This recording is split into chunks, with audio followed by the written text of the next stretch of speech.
Hello friends, this is your boy Abhishek Mishra और आज के इस वीडियो में हम लोग यार IGKO यानी इंटरनेशनल जनरल नॉलेज ओलंपियाड जो आपका SOF कंडक्ट करवाता है उस एग्जामिनेशन के बारे में हम लोग डिटेल में डिस्कशन करने वाले हैं। तो आज के वीडियो में हम लोग यार IGKO ओलंपियाड के बारे में सारी चीजें कवर करेंगे। इसका एग्जाम पैटर्न कैसा होता है, एलिजिबिलिटी क्राइटेरिया क्या है, एग्जाम पैटर्न कैसा है, सिलेबस में कौन सी चीजें इंक्लूडेड है, किस तरीके से एप्लीकेशन फॉर्म भरना है, कट ऑफ कितना जाता है, प्रिपरेशन स्ट्रैटेजी क्या होनी चाहिए, इस एग्जामिनेशन के लिए कौन सी किताबों को आपको फॉलो करना चाहिए, कहाँ से पढ़ना है, कैसे पढ़ना है, हर एक चीज को लेकर के हम लोग डिटेल में डिस्कशन करने वाले हैं। तो चलिए एक एक करके सभी चीजों के बारे में डिस्कशन करना शुरू करते हैं। तो सबसे पहले हम लोग यार IGKO ओलंपियाड एग्जामिनेशन के इंपॉर्टेंस के बारे में समझ लेते हैं। आखिर स्टूडेंट को ये एग्जामिनेशन क्यों देना चाहिए। तो अगर आप लोग यार एक इंटरनेशनल लेवल के एग्जामिनेशन में बैठना चाहते हो, इंटरनेशनल लेवल पर खुद को जज करना चाहते हो, 5 डिफरेंट लेवल पर आप खुद को जज कर सकते हो। आपका स्कूल का परफॉर्मेंस कैसा है, जोनल लेवल की परफॉर्मेंस कैसा है, इंटरनेशनल लेवल पर परफॉर्मेंस कैसा है, डिफरेंट लेवल पे आप खुद को जज करना चाहते हो तो ये एग्जामिनेशन आपको जरूर देना चाहिए। SOF के जितने भी ओलंपियाड एग्जामिनेशंस होते हैं वहां पर आपको 5 डिफरेंट रैंक्स या दिए जाएंगे जहां पर आपको खुद से पता चलेगा कि आपकी इंटरनेशनल लेवल तक की पोजीशन क्या है। सेल्फ असेसमेंट के लिए ये एग्जामिनेशन काफी ज्यादा इंपॉर्टेंट है। दूसरी इंपॉर्टेंट चीज है यार, अगर आपको जनरल नॉलेज में बहुत ज्यादा इंटरेस्ट है,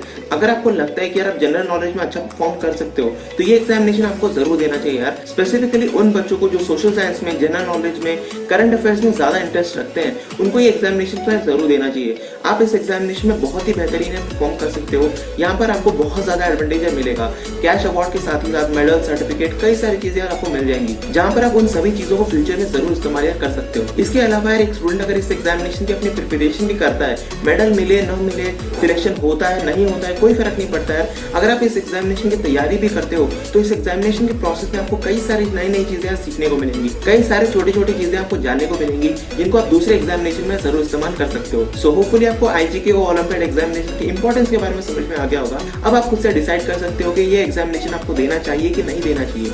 अब हम लोग इस एग्जामिनेशन के एलिजिबिलिटी क्राइटेरिया के बारे में बात कर लेते हैं। तो सबसे पहली बात यार, इस एग्जामिनेशन को सिर्फ क्लास 1 से लेकर के क्लास 10 तक के बच्चे ही दे सकते हैं। जिस तरीके से आपका नेशनल साइबर ओलंपियाड एग्जामिनेशन होता है उसी तरीके से आपका इंटरनेशनल जनरल नॉलेज ओलंपियाड भी होता है। यहाँ पर क्लास 11th और क्लास 12th के बच्चे अपियर नहीं कर सकते। सिर्फ और सिर्फ क्लास 10 तक के बच्चे ही इस एग्जामिनेशन में अपियर कर सकते हैं। दूसरे एलिजिबिलिटी क्राइटेरिया है, आपको एक रिनाउंड बोर्ड से बिलोंग करना जरूरी है। चाहे आप CBSE से हो, ICSE से हो, स्टेट बोर्ड को बिलोंग करते हो, कोई फर्क नहीं पड़ता है, आपका एक रिनाउंड बोर्ड होना है जरूरी है। थर्ड इंपॉर्टेंट चीज है यार, आपका स्कूल ये एग्जामिनेशन कंडक्ट करवाना है जरूरी है। इंडिविजुअल रजिस्ट्रेशन यहाँ पर पॉसिबल नहीं है, आपको अपने स्कूल के थ्रू ही रजिस्ट्रेशन करना पड़ेगा। इसके लिए आपके स्कूल को यार SOF ओलंपियाड कंडक्ट करवाना है जरूरी है। अगर आपका स्कूल SOF एग्जामिनेशन कंडक्ट नहीं करवाता है, अगर आप चाहते हो तो यार अपने स्कूल को रिक्वेस्ट करो, वो SOF में जाकर के रजिस्टर करवा सकते हैं और उसके बाद आपके स्कूल के जितने भी बच्चे चाहे उस एग्जामिनेशन में अपियर कर सकते हैं। सो होपफुली आपको समझ में आ गया होगा। अगर आपका स्कूल ये एग्जामिनेशन कंडक्ट नहीं करवाता है तो आप इस एग्जामिनेशन में अपियर बिल्कुल भी नहीं कर पाओगे। अगर हम लोग इस एग्जामिनेशन के कुछ इंपॉर्टेंट पॉइंट्स के बारे में बात करें तो सबसे पहला पॉइंट यार, IGKO ओलंपियाड एग्जामिनेशन एक सिंगल लेवल एग्जामिनेशन है यार। ये सिर्फ और सिर्फ एक ही लेवल में कंडक्ट करवाया जाएगा। यहाँ पर आपका कोई भी सेकंड लेवल का एग्जामिनेशन कंडक्ट नहीं करवाया जाएगा।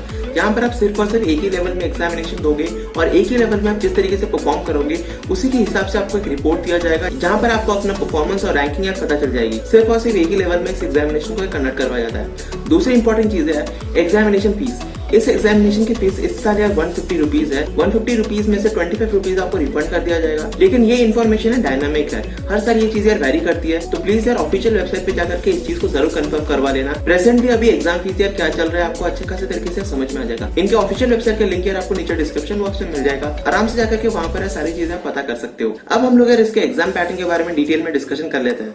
तो यहाँ पर पूरे के पूरे एग्जाम पैटर्न को 2 कैटेगरी में डिस्ट्रीब्यूट किया गया है। सबसे पहला कैटेगरी क्लास 1 से लेकर क्लास 4 तक का होता है और दूसरा कैटेगरी क्लास 5 से लेकर के क्लास 10 तक के बच्चों का होता है। तो हम लोग दोनों ही कैटेगरी के बारे में डिटेल में डिस्कशन करना शुरू करते हैं। तो सबसे पहले हम लोग क्लास 1 से लेकर के क्लास 4 तक के बच्चों के बारे में बात कर लेते हैं। तो यहाँ पर पूरे के पूरे क्वेश्चन पेपर को 4 सेक्शन में डिस्ट्रीब्यूट किया गया है। सबसे पहला सेक्शन आपका जनरल अवेयरनेस का होता है। इसमें आपको कुल मिलाकर के 20 क्वेश्चन पूछ जाएंगे।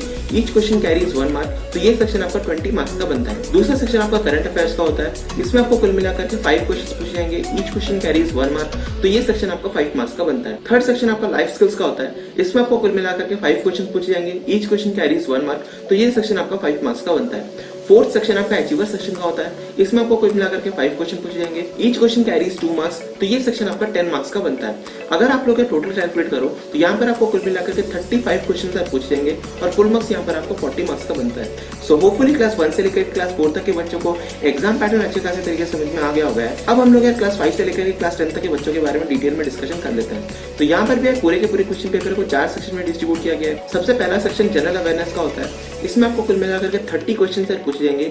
ईच क्वेश्चन कैरीज 1 मार्क, तो ये सेक्शन आपका 30 मार्क्स का बनता है। दूसरा सेक्शन आपका करंट अफेयर्स का होता है। इसमें आपको कुल मिलाकर के 10 क्वेश्चन पूछे जाएंगे। ईच क्वेश्चन कैरीज 1 मार्क, तो ये सेक्शन आपका 10 मार्क्स का बनता है। थर्ड सेक्शन आपका लाइफ स्किल्स का होता है। इसमें आपको कुल मिलाकर 5 क्वेश्चन पूछे जाएंगे। ईच क्वेश्चन कैरीज 1 मार्क, तो ये सेक्शन आपका 5 मार्क्स का बनता है। फोर्थ सेक्शन आपका अचीवर सेक्शन का होता है। इसमें आपको कुल मिलाकर 5 क्वेश्चन पूछे जाएंगे। ईच क्वेश्चन कैरीज 3 मार्क्स, तो ये सेक्शन आपका 15 मार्क्स का बनता है। अगर आप लोग के टोटल कैलकुलेट करो तो यहाँ पर आपको 50 क्वेश्चन तक पूछे जाएंगे और फुल मार्क्स यहाँ पर आपका 60 मार्क्स का बनता है। अगर हम लोग एग्जाम के सिलेबस के बारे में बात करें तो यहाँ पर हर एक क्लास का क्वेश्चन पेपर डिफरेंट होता है। यानी क्लास 1 का क्वेश्चन पेपर, क्लास 2 का क्वेश्चन पेपर, क्लास 3 का, हर एक क्लास का क्वेश्चन पेपर डिफरेंट होता है। यहाँ पर प्री आरएम के क्वेश्चन की तरह हर एक क्लास का सेम क्वेश्चन पेपर है, बिल्कुल भी नहीं होने वाला। अगर हर एक क्लास का क्वेश्चन पेपर डिफरेंट होगा तो सिलेबस भी डिफरेंट होगा। तो यहाँ पर हर एक क्लास के सिलेबस को डिस्कस कर पाना है पॉसिबल बिल्कुल भी नहीं है। मैं अभी आपको क्लास 10 का सिलेबस दिखा देता हूँ। इसी तरीके से हर एक क्लास के सिलेबस को डिस्ट्रीब्यूट किया गया है। नीचे डिस्क्रिप्शन बॉक्स में आपको लिंक गिवन है, वहां पर जाकर के अगर आप क्लिक करो तो आपके सामने एक विंडो ओपन हो जाएगा जहां पर आपको हर एक क्लास के सिलेबस को अच्छे खासे तरीके से एक्सप्लेन्ड है। सारी चीजें डिटेल में गिवन है, सारी चीजें बहुत ही अच्छी तरीके से वहां पर समझाई गई हैं। वहां पर जाओ यार, अपने सिलेबस को नोट डाउन करो और अकॉर्डिंगली यार पढ़ना शुरू करो। एग्जाम के सिलेबस को पता करना यार काफी ज्यादा इंपॉर्टेंट है। आपको अपने सिलेबस के अकॉर्डिंगली ही अपनी तैयारी करनी है। सो होपफुली आपको सारी चीजें अच्छे खासे तरीके से समझ में आ गया होगा। अब हम लोग यार सबसे इंपॉर्टेंट चीज के बारे में डिस्कस कर लेते हैं। आखिर आपको इस एग्जामिनेशन की अपनी प्रिपरेशन किस तरीके से करनी है, एक स्टूडेंट इस एग्जामिनेशन की तैयारी किस तरीके से कर सकता है, तो हम लोग सेक्शन वाइज प्रिपरेशन स्ट्रैटेजी के बारे में डिस्कस कर लेते हैं। तो सबसे पहले हम लोग जनरल अवेयरनेस के क्वेश्चन के बारे में बात कर लेते हैं, जहां पर आपको सबसे ज्यादा क्वेश्चन पूछे जाएंगे। ये सेक्शन है सबसे ज्यादा इंपॉर्टेंट है, जहां पर आपको जनरल अवेयरनेस, जहां पर आपको social science, science related question, sports related question, culture, arts, books, इन सभी चीजों की नॉलेज होनी जरूरी है। ज्यादातर क्वेश्चन यहाँ पर आपके स्टैटिक होने वाले हैं। स्टैटिक इन्फॉर्मेशन का मतलब है जो ऑलरेडी फिक्स्ड है, जो कभी भी चेंज नहीं हो सकता। जैसे कि आपका हिस्ट्री हो जाता है, ज्योग्राफी हो जाता है, पॉलिटिकल साइंस हो जाता है। पॉलिटिकल साइंस के कई सारे क्वेश्चन है यहाँ पर आपको पूछे जाएंगे। तो इस चीज को अश्योर कर लो यार, प्लीज अच्छे खासे तरीके से इस चीज की तैयारी करो। ज्यादातर तैयारी यार हमारे सिलेबस से ऑलरेडी हो चुकी होती है। हम लोग जब हमारे बोर्ड्स में तैयारी करते हैं, सोशल साइंस में पढ़ते हैं, ज्योग्राफी में, हिस्ट्री, ज्योग्राफी, साइंस में, इन सभी चीजों को हम लोग कवर करते हैं। सो अकॉर्डिंगली ज्यादातर तैयारी हमारी ऑलरेडी हो चुकी होती है। तो पर्टिकुलरली इस सेक्शन के लिए हम लोग क्या कर सकते हैं, सबसे पहली चीज है previous year question paper. Previous year question paper और प्रेजेंटली इस साल का सैंपल पेपर, अगर आप इन दोनों ही चीजों को कलेक्ट कर सकते हो वेल एंड गुड यार। अगर आप कलेक्ट नहीं कर पाते हो तो एसओएफ का वर्कबुक आता है। एसओएफ के वर्कबुक में सबसे लास्ट में आपको क्वेश्चन पेपर गिवन होता है। प्रीवियस ईयर के क्वेश्चन पेपर आपको वहां पर मिल जाएंगे। आराम से जाकर के उन चीजों को सॉल्व करो, आपको बहुत ज्यादा मदद मिल जाएगी। प्रीवियस ईयर क्वेश्चन पेपर को टाइमर देकर के सॉल्व करो, आपको खुद से पता चलेगा कि कितनी प्रिपरेशन ऑलरेडी आपकी हो चुकी है और कितनी प्रिपरेशन आपकी बाकी है। खुद से तैयारी करने का सबसे पहला स्टेप है प्रीवियस ईयर क्वेश्चन पेपर। दूसरी इंपॉर्टेंट चीज है लूसेंट की जनरल नॉलेज की एक बुक आती है, बहुत ही अच्छी किताब है। आपकी सारे के सारे स्टैटिक नॉलेज यार वहां से कवर हो जाएगी। Books and authors, literature, music, जितने भी आपके स्टैटिक इन्फॉर्मेशन होते हैं जो आपको पता होनी जरूरी है, वहां से आप आसानी से कवर कर सकते हो। अगर आप लूसेंट की नहीं खरीदना चाहते हो तो दूसरे कई सारी किताबें आ जाएंगी, जैसे कि आपके आर्यन की किताब आ जाती है, दिशा पब्लिकेशन की आ जाती है। ये सारे के सारे किताबें बहुत ही ज्यादा बेहतरीन है। इन सभी किताबों को फॉलो कर सकते हो। जनरल नॉलेज की स्टैटिक इन्फॉर्मेशन यहाँ से आपको अच्छे खासे तरीके से कवर हो जाएगी। प्रेजेंटली अभी आपके जितने भी नॉलेज चल रही है, यानी आपका सेक्शन 2 करंट अफेयर्स का सेक्शन, यहाँ पर भी आपको फोकस करने की जरूरत है। लूसेंट की जनरल नॉलेज की बुक से आपको इन सभी चीजों की तैयारी भी हो जाएगी। करंट अफेयर्स की भी नॉलेज आपको वहां से यार मिल जाएगी। लेकिन आपको करंट अफेयर्स के लिए एक और चीज करनी जरूरी है, जो कि यार न्यूज़पेपर रीडिंग। न्यूज़पेपर रीडिंग की हैबिट होनी जरूरी है। न्यूज़पेपर रीडिंग काफी ज्यादा इंपॉर्टेंट होता है और इसके लिए सिलेक्शन करना भी काफी ज्यादा जरूरी है। आप चाहो तो यार द हिंदू पढ़ सकते हो, टाइम्स ऑफ इंडिया पढ़ सकते हो, इंडियन एक्सप्रेस पढ़ सकते हो। इनके अलावा कोई न्यूज़पेपर अगर आप फॉलो करते हो कोई दिक्कत नहीं है, आराम से आप वहां से भी कवर कर सकते हो। करंट अफेयर्स के लिए न्यूज़पेपर कवर करना काफी ज्यादा जरूरी है। न्यूज़पेपर हो जाता है, मैगजीन हो जाता है, योजना आ जाता है, कुरुक्षेत्र आ जाता है। अगर आप चाहो तो वहां से भी कवर कर सकते हो, लेकिन काफी ज्यादा वास्ट हो जाता है। तो अगर आप करंट अफेयर्स की ही सिर्फ तैयारी करना चाहते हो तो मैं कहूंगा कि न्यूज़पेपर है मोर देन सफिशिएंट है। थर्ड सेक्शन हमारा लाइफ स्किल्स का होता है, जहां पर आपको सिचुएशन वाले क्वेश्चन दिए जाएंगे। अगर ऐसा सिचुएशन क्रिएट हुआ तो आप क्या करोगे। तो बेसिकली ये सेक्शन आपका प्रेजेंस ऑफ माइंड के ऊपर डिपेंड करता है। तो इसके लिए मैं सजेस्ट करूंगा कि आप जितने ज्यादा क्वेश्चन सॉल्व कर सकते हो करो यार, इससे आपको काफी ज्यादा मदद मिल जाएगी।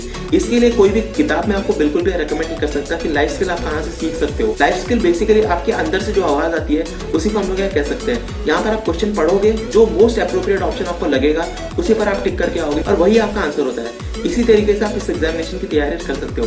अचीवर सेक्शन में इन तीनों के कॉम्बिनेशन के हॉट्स क्वेश्चन यानी हाई ऑर्डर थिंकिंग वाले क्वेश्चंस को दिया जाता है, जिसकी तैयारी आप इन तीनों सेक्शन की तैयारी के साथ ही साथ कर सकते हो। सो होपफुली आपको प्रिपरेशन स्ट्रेटेजी अच्छे खासी तरीके से समझ में आ गई होगी। मैंने आपको इंपॉर्टेंट बुक्स के बारे में बता दिया, मैगजीन्स के बारे में, न्यूज़पेपर के बारे में, सारी चीजें यहाँ पर हमने डिटेल में डिस्कशन कर ली। सो होपफुली आपके सारे के सारे डाउट्स यार अच्छे खासी तरीके से क्लियर हो गए होंगे। अगर आपको कहीं पर भी कोई भी दिक्कत आए तो अभी आपको एक ईमेल दिख रहा होगा यार, उस ईमेल पर आप अपने डाउट से पूछ सकते हो। मैं उन सभी चीजों का रिप्लाई जरूर दूंगा। अगर आप चाहो तो नीचे कमेंट सेक्शन में भी जरूर पूछ सकते हैं, मैं उन सभी चीजों का रिप्लाई भी जरूर दूंगा। तो तब तक नहीं चलते यार, see you, have a good day and bye.